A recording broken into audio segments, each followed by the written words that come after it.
Dear student, कैसे हैं आप लोग? उम्मीद है बेहतर होंगे।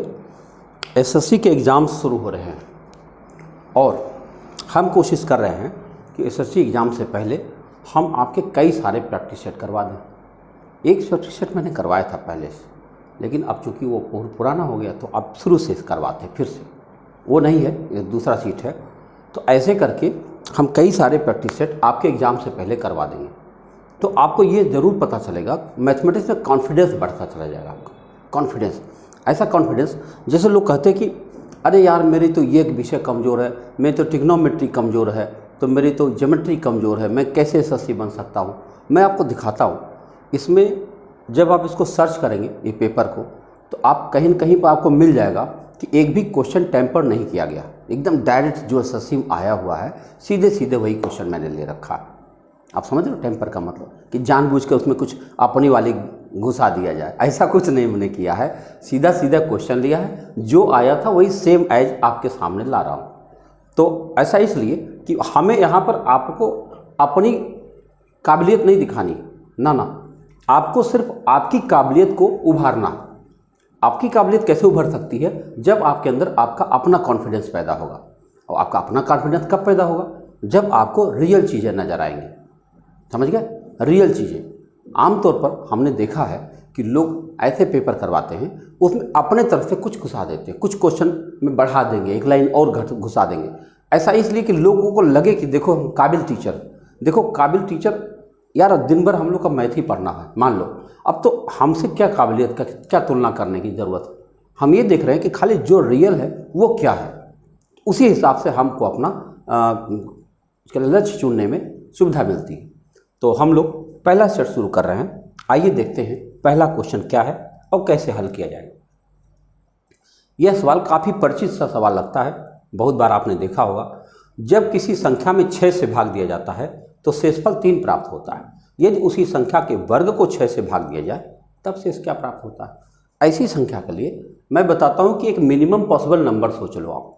किसी संख्या में 6 से भाग दिया जाए और शेषफल 3 आए तो कौन सी संख्या हो सकती है? ऐसी संख्या 9 हो सकती है। बताओ, 9 एक संख्या है जिसमें 6 से भाग दिया जाए तो 3 शेष बचेगा। बचेगा नहीं बचेगा? अब बताओ 9 का स्क्वायर किया जाए तो 81 बन जाएगा। अब 81 को 6 से भाग दिया जाए तो क्या शेष बचेगा? यही देखना। बताओ 6 से भाग दो, तो 6 से जब आप इसमें भाग देंगे तो क्या होगा? 6 एकम 6 और 6 3 18। तो आपका शेष 3 बच जाएगा। आपका ये उत्तर आ गया। एक तरीका है बस, ये सबसे आसान तरीका है। मिनिमम पॉसिबल नंबर मतलब 6 से भाग दिया जाए तो 3 बचता, तो 6 + 3 कर दो 9, यानी वो संख्या 9 हो सकती है। देखो 6 में जब 9 से भाग दिया गया होगा, 9 में जब 6 से भाग दिया गया होगा तो 6 एकम 6 और 3 शेष बचा होगा। और जब उसको आप वर्ग कर देंगे तब कितना शेष बचेगा? तब इस तरह लगाया जा सकता है। एक और तरीका है, इसी को सोचने का एक और तरीका है। वो देखो क्या है, वो ये है कि भाई कोई संख्या रही होगी, उसमें जब 6 से भाग दिया गया होगा और शेष 3 हुआ होगा, तो जब इस संख्या का वर्ग करोगे तो इस 3 का भी वर्ग हो जाएगा, तो 9 बन जाएगा। अब 9 में 6 से भाग दोगे तो 6 एकम 6 चला जाएगा और 3 शेष बच जाएगा। तो आपके ऊपर निर्भर करता है कि कौन सा तरीका आप बेहतर समझ पाते हैं। ठीक है, आगे बढ़ते हैं अगले सवाल की तरफ। करा निम्नलिखित श्रृंखला में गलत संख्या का पता लगाइए। इस श्रृंखला संबंधित, ये तो रीजनिंग जैसा है, आप लोग मुझसे ज़्यादा बेहतर रीजनिंग जानते होंगे। 3 है, 7 है, 16 है, 35 है, 16 दूनी 32, 7 दूनी 14, 35 दूना 70, लगभग दुगुना के आसपास दिख रहा है ना। मतलब अगर इसको हम देखें तो कह सकते हैं 3 दूना 6 और +1 बराबर 7, 7 दूना 14 +2 यानी 16। सही चल रहा ना? इसका मतलब 16 दूना 32 और +3 बराबर 35। अब क्या होना चाहिए? 35 दूना 70, अब की बार 4 होना चाहिए ना, 74। अच्छा 74 होना चाहिए, यहाँ 70 लिखा है ना।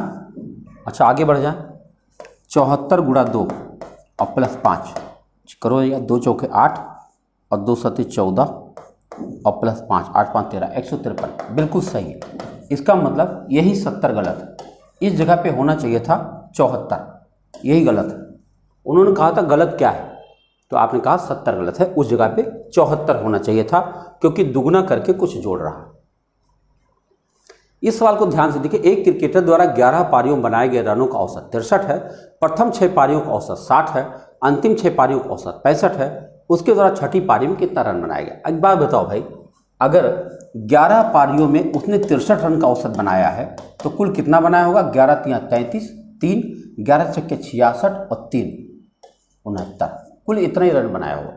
अब जरा 11 पारियां बना लो, 1 2 3 4 5 6 7 8 9 10 11, प्रथम 6 2 2 4 2 6, प्रथम 6 तो यही हुआ, और अंतिम 6 कहाँ से आएगा? 2 2 4 2 6।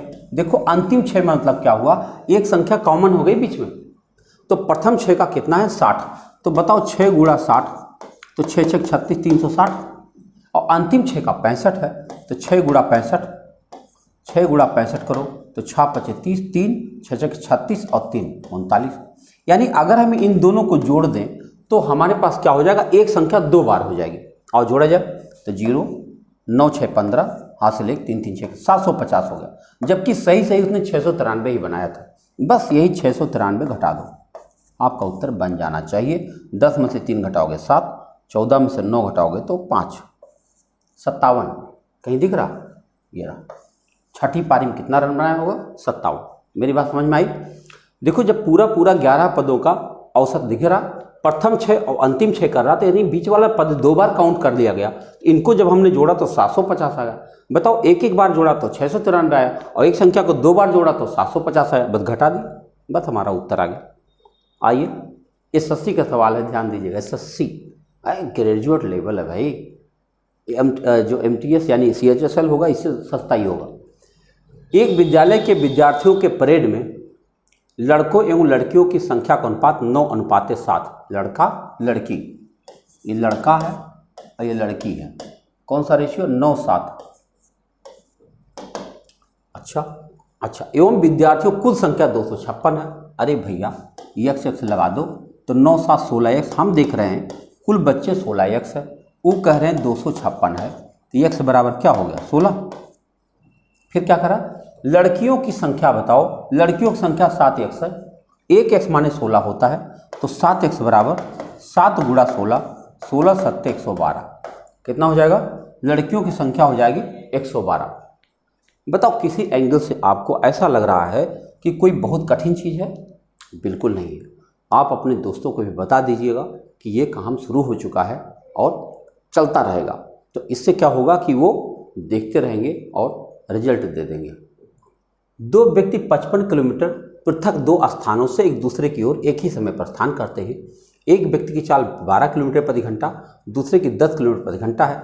कितने समय बाद वे एक दूसरे से 11 किलोमीटर पृथक होंगे?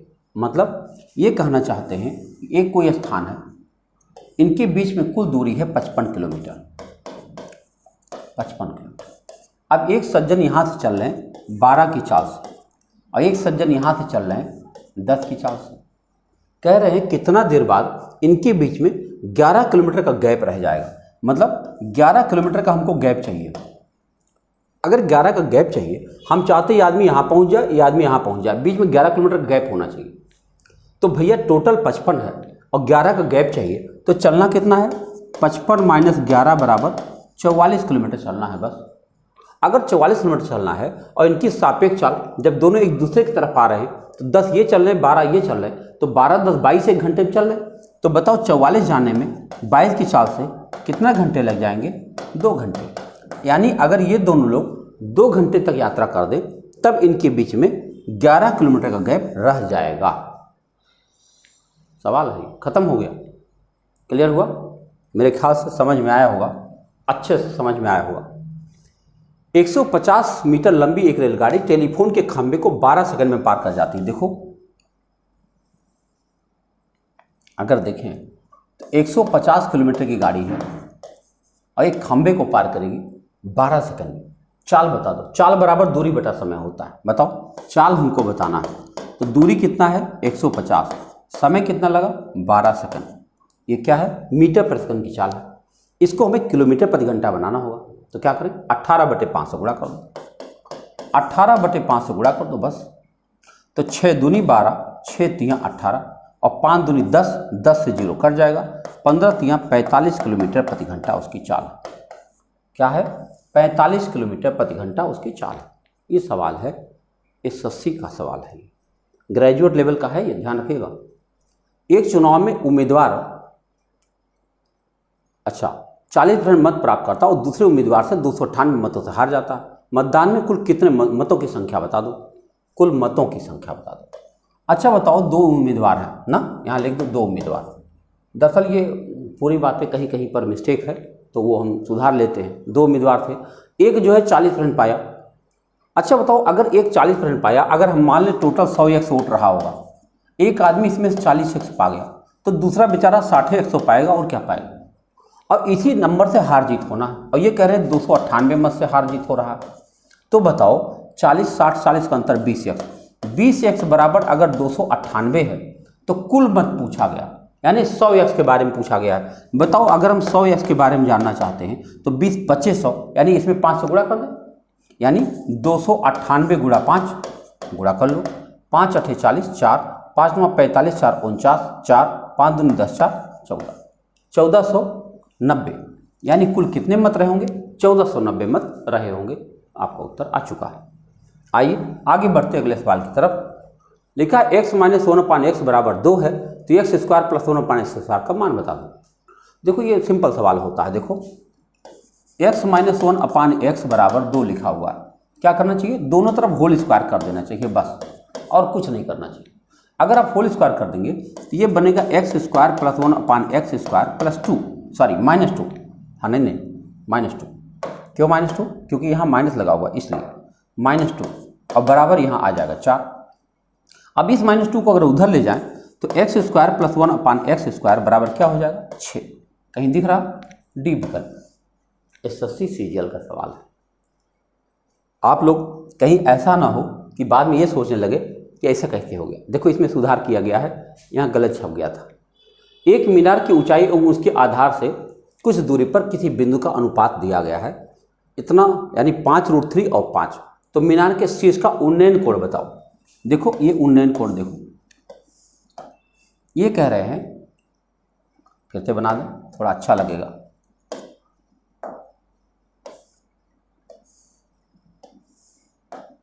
ये 5√3 कह रहे हैं और ये 5 कह रहे हैं, और ये थीटा इसी को पूछा जा रहा है। कह रहा मीनार की ऊंचाई और उसके आधार पर किसी बिंदु से उनका अनुपात दिया है 5√3:5। तो कह रहा शीर्ष का उन्नयन कोण बता दो, यानी यही थीटा बताना हमको। तो बताओ आप tan थीटा लगाओगे, tan थीटा बराबर हो जाएगा 5√3/5। तो 5 5 कट जाएगा तो √3 आ जाएगा। क्या आपको याद है tan थीटा में √3 किसका मान होता है, 60 डिग्री। किसका मान होता है, 60 डिग्री। अगर 60 डिग्री होगा तभी वो √3 आएगा। tan 60 का मान √3 होता है। क्लियर। अगले सवाल पर बात करें। एक वस्तु जिसका अंकित मूल्य 700 रुपया है, 2 क्रमिक बट्टे 20% 10% पर किया जाता है, विक्रय मूल्य बता दो। भैया 700 रुपये का सामान है, पहले 20% बट्टा दिया 80/100, फिर 10% बट्टा दिया 90/100। बस यही काटना है। कितना जल्दी आप काट सकते हैं, डबल जीरो यहाँ से गया, डबल जीरो यहाँ से गया। 7 गुणा 9 8 72, तो 7 दूनी 14 हासिल 1, 7 7 49 1 50। 504 रुपये का वह सामान बिक जाएगा। लेवल 1 के सवाल ज़्यादातर हैं, ध्यान रखिएगा। अगर आप में से कोई एसएससी का एग्जाम दे रहा होगा तो पहले खुश हो जाए, सवाल का लेवल आपके सामने है, ज़बरदस्त। लिखा एक शहर की जनसंख्या 20,000 है, पहले वर्ष 20% वृद्धि हुई, दूसरे वर्ष 30% वृद्धि हुई। इस शहर की 2 वर्ष बाद जनसंख्या क्या होगी। भाई 20,000 तो अभी है, पहले साल 20% वृद्धि हुई 120/100, दूसरे साल 30% वृद्धि हुई 130/100। अब करें यही मान बता दो। तो ये 4 जीरो तो गया, तो 2 गुणा 12 × 13 156 होता है। इसे गुणा कर लो। तो 0 0 2 6 12 हासिल 1, 15 दूनी 30 1 31, 31,200 कहीं दिख रहा, सी विकल्प। कितना हो जाएगा 2 साल बाद, 31,200 वहाँ की जनसंख्या हो जाएगी। देखो कितने आराम से काटा जा रहा है, खूब अच्छे से देख लीजिए। चावल के मूल्य में 20% कमी होने से एक क्रेता 1200 रुपये में 5 किलोग्राम अधिक चावल खरीद पाता है। चावल का घटा हुआ मूल्य यानी नया मूल्य बताना है। अगर आपको एक सूत्र याद हो, हमने परसेंटेज में बार बार इसको बताया है, और यह भी बताया था कि अगर सूत्र नहीं याद हो तो क्या करते हैं, इसमें खाली वैल्यू रख दो, आपका उत्तर आ गया। 20% कम किया गया और गुणा 1200 रुपया में 5 किलोग्राम चावल कम पाए। काट दो, डबल जीरो गया, 5 चौके 20, 12 चौके 48, 48 रुपया पर केजी आपका उत्तर आ गया। क्या आ गया? 48 रुपया पर केजी चावल का दाम। आप पहले ये देखो इस सवाल को करने में समय कितना लग रहा। ज़्यादातर सवाल में इजी है, ऐसा मैं नहीं कहता कि सारे इजी होंगे, लेकिन ज़्यादातर में यही कहानी। एक व्यक्ति अपनी आय का 60% भाग विभिन्न मदों पर खर्च करता, उसकी आय में 20% वृद्धि हो जाती है और उसके व्यय में भी 10% वृद्धि हो जाती है, तो बचत में पर कितने प्रतिशत की कमी हो गई? आओ देखा जाए। देखो ये व्यय होगा, ये बचत होगा। कह रहे 60% खर्च करता है तो निश्चित रूप से 40% बचाता होगा, 100 रुपया कमाता होगा। अगर 100 रुपया कमाता होगा तो 60 रुपया खर्चा करता, 40 रुपया बचत करता। फिर क्या हुआ? उसकी आय में 20% वृद्धि हो गई, तो उसकी नई आय 120 हो गई होगी। अब क्या किया? उसने व्यय में 10% वृद्धि कर लिया। इसमें अगर 10% वृद्धि करेगा तो 6 का 10% 6 ही होता है 60 का, तो यानी 66 हो जाएगा। अब आप बताओ 120 कमा रहा और 66 खर्चा कर रहा, बचाता क्या होगा? घटाओ, 10 में से 6 घटाओ 4 और 11 में से 6 घटाओ 5, तो भैया उसकी बचत में कितने प्रतिशत की वृद्धि हो गई? वृद्धि पूछना पड़ेगा ना। देखो 40 था 54 हो गया, कितना बढ़ गया? 14 बढ़ाना, 14 की वृद्धि हुई, गुणा 100 और बटा 40। बताओ अब 20 बचे 100, 20 दूना 40, 2 सते 14, 7 बचे 35। हाँ कुछ ज़्यादा हो गया। फिर से देख लें, व्यक्ति आय का 60% भाग खर्चा करता है और आय में 20% वृद्धि हो गई और व्यय में भी 10% वृद्धि हुई, उसकी बचत में कितने प्रतिशत की वृद्धि हो गई? तो ठीक तो लगाए, 60-40 सही है। उसकी आय में 20% वृद्धि हो गई, ठीक है। उसके व्यय में 10% वृद्धि हो गई, तो 60 का 10% 6 होता है, 6 बढ़ गया 66, 120 में 66 घटाओ, 6 4 10, 6 5 11 बार सही है। तो 40 से 54 हो गया, 40 10 50, 14 बढ़ा, 14 गुणा 100, वृद्धि गुणा 100 बटा ओरिजिनल वैल्यू, ठीक है। 20 25 100, 20 दूना 40, 2 से 14, एकदम सही। 35% आना चाहिए भाई, कहीं लिख लो 35% वृद्धि हो गई होगी इसकी, है ना। अब क्योंकि इतना कहीं कहीं मिस्टेक होता है, इसलिए ज़्यादा देखने की जरूरत नहीं है। उसकी बचत में कितना वृद्धि हो गई होगी? 35% की वृद्धि हो गई है। आगे बढ़ते हैं। एक विषम बाहु त्रिभुज की भुजा AB एवं BC की लंबाई 12 और 8 है। त्रिभुज का C कोण समकोण है। अच्छा, C कोण समकोण है तो क्या करें? BC की लंबाई 12 है, ये लो, और अच्छा AB एवं BC की लंबाई 12 8 है। AB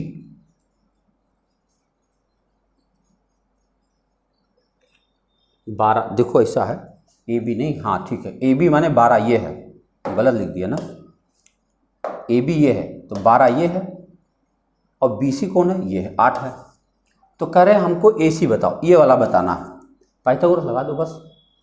x स्क्वायर बराबर 12 स्क्वायर माइनस 8 स्क्वायर 144 माइनस 64, आओ घटाएं 80, x स्क्वायर बराबर 80। अच्छा लगभग मान पूछा है। अच्छा अगर 81 होता तो 9 आ जाता, यानी 8.999 आएगा ही आएगा। x बराबर क्या हो जाएगा? लगभग 9। कहाँ है? ये रहा, 9 सेंटीमीटर। ये आपका 14वां सवाल है। देखने वाली बात है, कितना मज़ेदार है। ये देखो क्या है, साइन 27 बटा cos 63 का स्क्वायर और प्लस cos 63 अपान साइन 27 का स्क्वायर बराबर क्या हो? क्या आपको पता है साइन 90 माइनस थीटा बराबर cos थीटा? हम क्या इसको लिख सकते हैं? साइन 27 को हम साइन 27 को हम लिख सकते हैं cos, नहीं पहले साइन लिख दे, लिख सकते हैं साइन 90 माइनस 63 लिख सकते हैं। 90 में से 63 घटाओ 27 आएगा। अगर हम साइन 27 को साइन 90 माइनस 63 लिख सकते हैं और हम यह भी जानते हैं साइन 90 माइनस थीटा बराबर cos थीटा होता है, तो अब हम इसको cos 63 कह सकते हैं। अब हम इसको cos 63 लिख सकते हैं, तो cos 63 अपान cos 63 का होल स्क्वायर और प्लस इसी तरह से इसको भी लिख देंगे, हाँ cos 63 और इसको फिर यही लिख देंगे cos 63, क्या बात, का होल स्क्वायर। तो भैया कट के 1 हो जाएगा, 1 का स्क्वायर प्लस 1 का स्क्वायर बराबर 2। कहीं दिख रहा? ये विकल्प याद रखना होगा। साइन 90 माइनस थीटा बराबर कॉस थीटा होता है।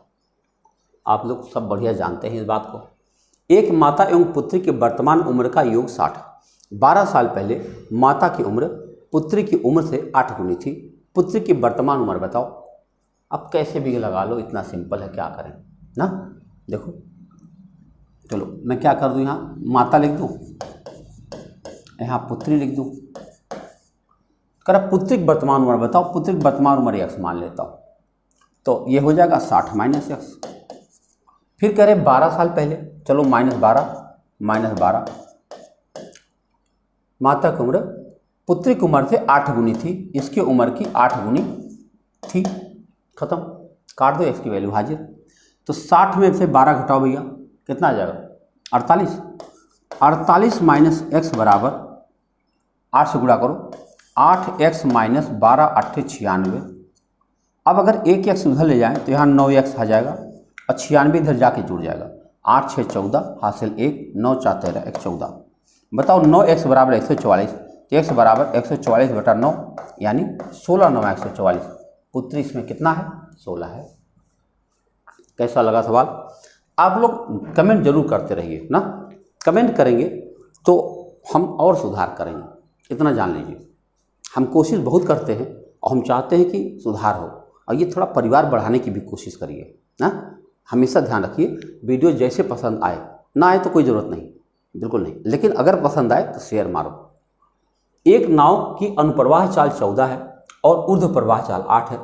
शांत जल में नाव की चाल, आपको याद है नाव की चाल कैसे निकलती है? दोनों की चाल का जोड़ के बटा 2 कर दो नाव की चाल, और घटा के आधा कर दो धारा की चाल, यानी 14 प्लस 8/2, यही इतना करना। 14 8 22, 22/2 माने 11।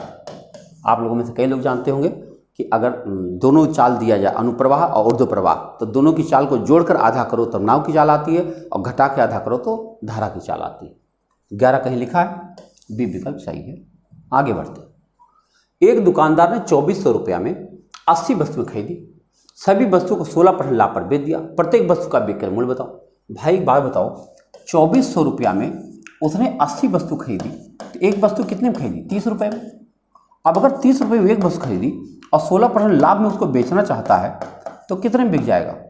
चलो 348 और बटा 10 यानी 34 रुपये 80 पैसा। ये रहा। 5 सेकंड से 15 सेकंड के अंदर सवाल बन रहे, आप खुद देख लीजिए। लिखा, श्याम ने 4096 रुपये की धनराशि को 18 माह के लिए 12.5% प्रतिवर्ष की दर से अर्धवार्षिक रूप से संशोधित चक्रवृद्धि ब्याज पर निवेशित किया। प्राप्त धनराशि बताओ। ध्यान रखना अर्धवार्षिक। क्या करते हैं? 4096 1 प्लस ये कितना हो जाता है? 25/2, लेकिन 25/2 करेंगे अब गुणा 200 भी तो रहेगा कि नहीं रहेगा? बताओ। रहना चाहिए। क्यों? क्योंकि आप जानते होंगे चक्रवृद्धि जब अर्धवार्षिक होता है तो क्या होता है? P 1 + R/200 और पावर 2n होता कि नहीं होता? तो क्या किया? 25/2 तो उसका था और बटा 200 ही रहेगा, और पावर 18 महीने में 6 महीने 3 टुकड़े बनेंगे। आओ काटा जाए, 25 8 200। तो अब क्या हुआ? 4096 गुणा 8 दूनी 16 1 17, 17/16 गुणा 17/16 गुणा 17/16। अब जिसको क्यूब याद रहेगा उसका काम हो जाएगा। 16 का क्यूब 4096 होता है और 17 का क्यूब 49 13। बोलो 17 क्यूब क्या होता है? 49 13 कहीं है, ये रहा।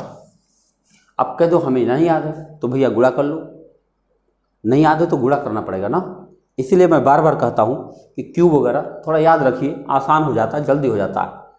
ए बी की अपेक्षा दुगना कार्यदक्ष है। अब बी अकेले काम को 12 दिन में करता है। बताओ, ए है और ये बी है, तो ए जो है बी के अपेक्षा दुगना कार्य, मैंने इसकी दक्षता 1 है तो इसकी 2 है, इसको हम दक्षता लिख दे रहे हैं।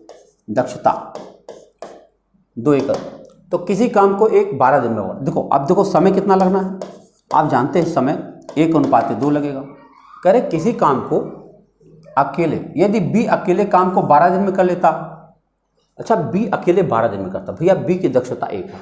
बोलो बी की दक्षता 1 है ना, तो एक है और 12 दिन में कर लेता, तो टोटल काम यही है। अब कह रहे हैं ए और बी दोनों मिलकर कितना दिन में करेंगे। जब दोनों मिलेंगे तो भाई दोनों की दक्षता मिलकर 3 हो जाएगा कि नहीं, इसको तो ज़रूरत ही नहीं पड़ेगी, इस समय हटा ही दो।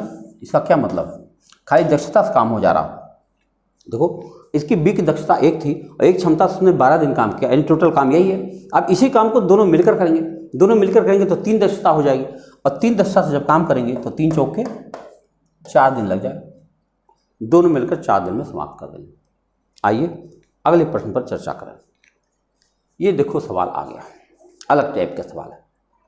लिखा है 21 से 23 तक निम्न क्षैतिज दंड आरेख का अध्ययन कीजिए और दिए गए प्रश्नों का उत्तर दिए। कह रहा 2012 में विदेशी मुद्रा भंडार 2009 की विदेशी मुद्रा भंडार का कितना गुना था। तो 12 में कितना था, ये 12 ये है, ये 2012 है भाई। तो 12 में कितना था 5040, और 9 में कितना था, 2009 में कितना था 3360। कह रहे कई गुना था, भाग दे दो।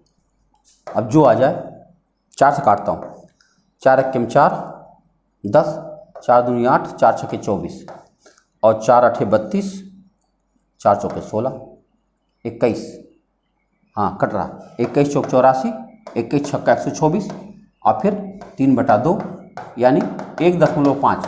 कई गुना था, 1.5 गुना था। कह रहा है 2012 का जो विदेशी मुद्रा भंडार है 2009 से कई गुना है। तो 2012 में था 5040 और 2009 में था 3360, भाग दे दिया और कुछ नहीं, जितना कहा उतने करना है। आइए आगे बढ़ते हैं। कह रहे 2008 की अपेक्षा 12 में विदेशी मुद्रा भंडार में कितने प्रतिशत वृद्धि हुई। 8 में, 8 की अपेक्षा 12 में, 8 में कितना था 2520। बताओ 8 में कितना था, 2008 में कितना था 2520, और 2012 में कितना था 5040। कर कितना परसेंट वृद्धि हुई। अरे भैया दुगुना दिख रहा, दुगुना दिख रहा कि नहीं दिख रहा, 2520 का दुगुना 5040, तो दुगुना दिख रहा, मतलब क्या परसेंट वृद्धि हुई, 100% वृद्धि हुई, बिना लगाए आपका उत्तर आ गया। देखो 2008 में 2520 था, 2012 में 5040 था, तो दुगना ही तो हुआ, दुगना माने 100%। अब देखो इसमें एक ज़रूरत थी, 2011 इन्होंने लिखा नहीं था। देखो 6 7 8 9 10 फिर 11 और फिर 12 13, यही कहानी। अब क्या है, दिए गए वर्षों के दौरान औसत विदेशी मुद्रा भंडार से अधिक विदेशी मुद्रा भंडार वाले वर्षों और कम विदेशी मुद्रा भंडार वाले वर्षों की संख्या के मध्य क्या अनुपात है। तो हमें क्या करना होगा, इन सबको जोड़ना होगा, औसत निकालना होगा। ये थोड़ा सा काम है, आओ जोड़ा जाए। कहाँ जोड़े, यहीं कहीं जोड़े, थोड़ा सा कलम पतली कर लेते हैं।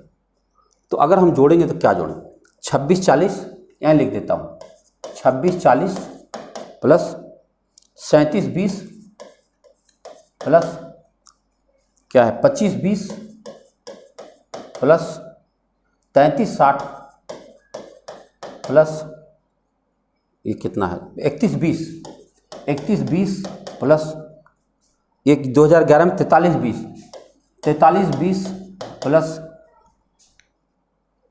540, 5040, वाह बहुत ज़्यादा भाई, और 3120, 1 2 3 4 5 6 7 8, ठीक है। अब चलो जोड़ा जाए, तो जोड़ करके बटा क्या करेंगे, भाग दे देंगे, और क्या कितने 1 2 3 4 5 6 7 8, 8 से भाग दे देंगे और जोड़ा जाए। 0 0 0 0 0 0 0 0, सब जगह 0 है तो यहाँ लिख दे रहा हूँ। अब चलो दूसरा, 2 2 4 6 6 2 8 8 2 10 10 6 16 16 2 18 18 2 20 4 24 24 में 4 हासिल 2 2 1 3 3 3 3 6 1 7 3 10 5 15 15 7 22 22 6 28 2 2 और 3 5 5 10 4 14 3 17 17 3 20 2 22 22 3 25 25 2 27 और बटा 8। चलो भाग दिया जाए, 8 3 24 24, 3 बचेगा 38, 8 चौक 32, 8 चौक 32, 8 चौक 32, 32 6 38 64, 8 8 64, यानी 3480 औसत आया। अब इन्होंने क्या कहा कि औसत से वर्षों से अधिक मुद्रा भंडार वाले, तो बता 3480 से अधिक कितने हैं, 3480 से अधिक कितने हैं, एक ये है और एक ये है और कोई है? नहीं है। देखो 34 से 80 से कह रहा औसत मुद्रा भंडार से अधिक वाले और अधिक मुद्रा भंडार वाले वर्षों एवं कम मुद्रा भंडार वाले वर्षों की संख्या के मध्य क्या अनुपात है। तो हमें देखना होगा 34 से 80 कम कितने हैं, तो हम देख रहे हैं 34 से 80 से अधिक, पहले अधिक देख लें और कम देख लें। 8 है ही है, तो 34 से 80 से एक ये ज़्यादा एक ये ज़्यादा, और तो कोई ज़्यादा नहीं दिख रहा ना। तो 2 जो है अधिक वाले हैं। अगर 2 अधिक वाले हैं तो 6 कम वाले होंगे। 2:6। अरे यार 2:6 ही आ गया, 1:3 होना चाहिए था ना। जैसे लिखा था वैसे लिख दिया, बस कुछ करना नहीं पड़ा, कहने कठिनाई नहीं है। अब इसमें थोड़ा सा काम है यही। अरे ये कौन सा सवाल है। एक कुआं जिसका व्यास 3 मीटर है 14 मीटर गहरा खोदा गया। खुदाई से निकाली गई मिट्टी को कुएं के चारों ओर 4 मीटर चौड़ा वृत्ताकार तटबंध बनाने के लिए समान रूप से फैलाया गया। तटबंध की ऊंचाई बताओ। देखो मेंसुरेशन का सवाल है, थोड़ा मज़ेदार होगा। देखो ऐसे होगा, ये कुआं है, अब ये कुआं है तो इसके किनारे किनारे तटबंध बनाया जा रहा है। ध्यान से देखो,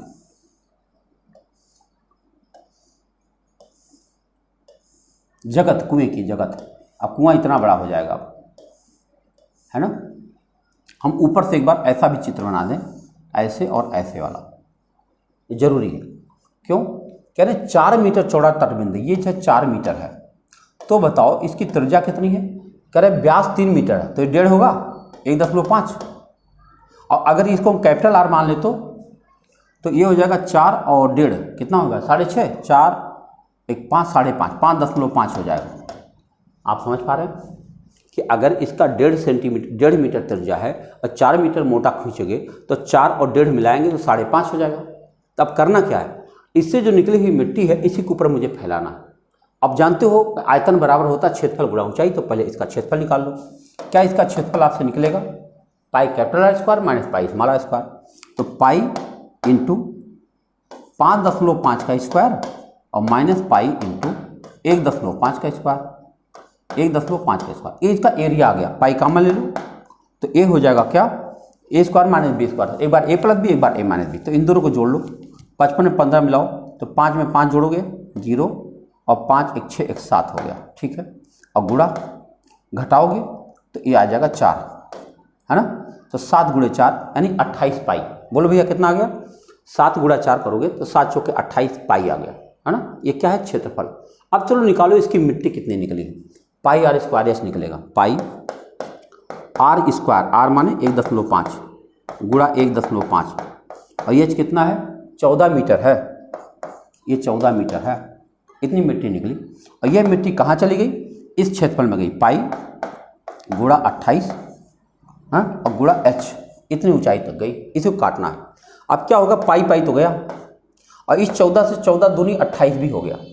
अब बताओ एच बराबर क्या होगा, इतना गुणे इतना बटा 2 तो 15 15 225, 2.25 ना और बटा 2। अब जरा भागो दो तो क्या हो जाएगा, 2 1 2, 2.2 1 2, फिर 2 दूना 4, 2 25 10, 1.125 कितना आ गया, 1.125 मीटर ये ऊंचाई आ गई। इतना ऊंचा ये बनेगा। क्षेत्रफल गुणा ऊंचाई, ध्यान रखिएगा जब भी कभी आयतन की बात आएगा तो क्षेत्रफल गुणा ऊंचाई की बात किया जाता है। अब ये देखो, अब यही देख लो क्या लिखा है, यदि तो का मान ज्ञात कीजिए। इक्वेशन नहीं आ पाया था, इक्वेशन ये था x³ + 1/x³ बराबर 110 दिया है, x + 1/x का मान बताओ। आप जानते होंगे एक फार्मूला, याद करिए। तो हम लिख सकते हैं कि x + a से संदर्भ में लिखें।